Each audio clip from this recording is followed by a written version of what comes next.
Hey, Raphael. Hurricane Raphael. What?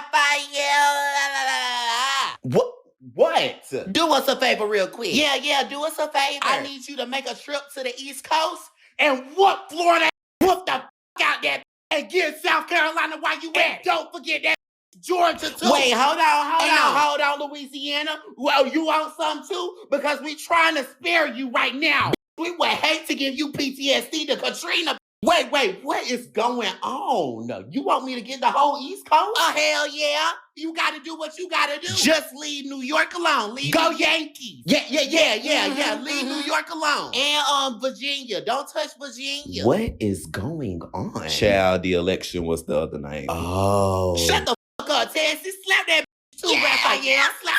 Wait, so you want me to get the East Coast and the Midwest? Hell yeah. We need you to get 86% of America at this point. God damn. Just a country full of dumbasses. Come on. I gotta go.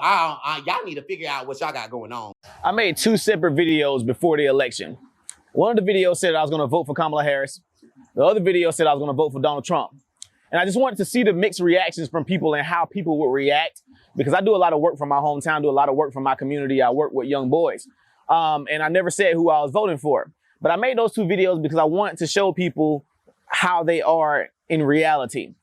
I made the Donald Trump video and I made the Kamala Harris video. Under the Kamala Harris video, you definitely had some Trump supporters like, well, we understand that you may have a different opinion or whatever, but we still support what you do. Maybe you'll wake up one day, et cetera, et cetera. You know, things like that. It wasn't nothing vile, wasn't no bad comments or nothing. I made the Donald Trump video. I got people that unfollowed me. I got people saying they can't support nothing I do no more. I got folk calling me all types of names, et cetera, et cetera. But what's crazy is all of the Kamala Harris supporters have become what they accuse Trump supporters of being. When you say you support Donald Trump, y'all be ready to kill him. Y'all ready to burn him at the stake. You calling them all types of names. You unfollowing them. You don't care what they're doing for their community, nothing. If you support Trump, F you, I hate you so much, et cetera, et cetera. But all the people under the post, all the Trump supporters, when I said I was going to vote for Kamala, it was all love anyway. They was like, well, we still support what you're doing. We still going to donate. We still love the work, even though you don't have to support Donald Trump, et cetera, et cetera. So I've only received hate from the people that call themselves the tolerant side, the side that's supposed to be about love, the side that's not about hate. But it's crazy because anytime somebody doesn't agree with you, all you spew is hate. All you give is hate. So it's funny how everybody who call themselves Democrats, you have turned into what you accuse the Republicans of being. As we can see, the Trump effect is real. First of all, just to address that last clip. Yeah, man, I too have a similar experience, minus doing the experiment. But for sure, I've had people turn their back on me and go super ballistic over the fact that I said I was voting for Donald Trump. They completely removed all the merit, any context of, you know, my human, you know, who I am as a person and all that. They just removed all that and reduced me to a Trump supporter. But the Democrats always try to act like they the ones who are, you know, tolerant. They the ones who patient. They the ones who are graceful. They the ones who, you know, are respected with morals and all this other stuff. And yet they talk to us like we ain't nothing. Like we ain't nothing. And now they even trying to sound like us. Literally, look no further. The Democrats in swing states running for office by sounding like Republicans to know who won the messaging war in 2024. Total Trump mandate. We can't let China steal Wisconsin jobs. Benefits for illegal immigrants? No way. Blocking support for white farmers? I mean, look at me. Standing with law enforcement against defunding the police. I've owned a gun my whole life. Let me be clear. I don't want boys playing girls' sports. You all know me. I've never pushed for sex changes. Well, I've heard this story multiple times before, most definitely. But right now we're going to dive into the judge issue. Trump's convictions in NY case. I'm sorry. The judge to issue a major ruling on that in this video. Let's go ahead and dive into it with Fox News and see what the update is on this case. Happening today, Manhattan Judge Juan Rashan set to rule on whether to dismiss President-elect Trump's conviction in the New York v. Trump case or allow it to proceed to the sentencing phase on November 26, 2 weeks from today. Kash Patel is a member of President-elect Trump's first administration. He's also an attorney, and he joins me now. Kash, great to have you on the program. Look, we have a big day today. I think a lot will be determined today. So what do you think? Does Merchan ultimately vacate the guilty verdict? And if not, What happens in 2 weeks? Hey, it's great to be with you. Good morning. And look, what he should do and what he will do are two different things. Under the law and federalism in the United States Supreme Court, they've decided that the president's immunity applies in this case. And that application, even though it's from the United States Supreme Court, applies to the state court because it's an adjudication of a federal issue. Now, I was there during President Trump's trial, and I watched this judge adjudicate matters unconstitutionally on an hourly basis. So I'm not sure he has the wherewithal to do what's necessary under the law and forbid and stop the politicization and weaponization of justice. And this is exactly why the Democrats were so upset that Donald Trump won, and that they lost, because they know that now that Donald Trump is in that office, that, hey, everything that y'all tried to do against him is just going to come crumbling. Like it wasn't already, right? And so what he may do is issue a sentence and hold it in abeyance to at least allow the president to appeal his sentence based upon the appellate issues that have been created under the law here. Okay, so assuming for argument's sake you are 100% correct, doesn't this thing get overturned on appeal? Because you said you were in the courtroom, I was in the courtroom. There's a lot that can be chipped away from this verdict, meaning it should not be sustained on appeal. Your thoughts? Agreed. No, you're absolutely right. Look, I was a federal public defender and a national security prosecutor, but as you know, this is in the state court process. So it would have to be appealed through the state of New York court system first. And because they're adjudicating the federal issue of presidential privilege and immunity, then it would go to the federal court. You're talking about a 3 to 5 year runway at a minimum, but hopefully this... Okay, so it got to hit the state, then it got to go to federal.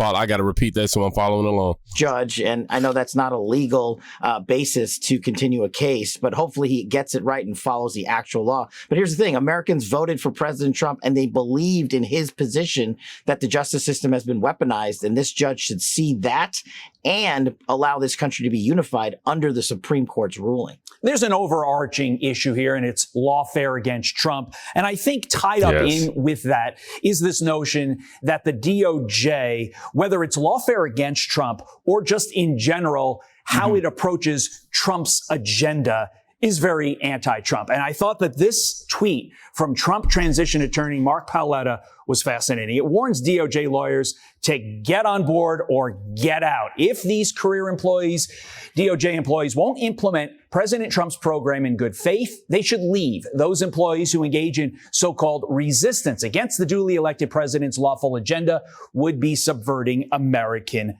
democracy. So, Cash, are you confident that the incoming administration will be able to purge the anti-Trump lawfare staff, both from DOJ and from D.C. in general?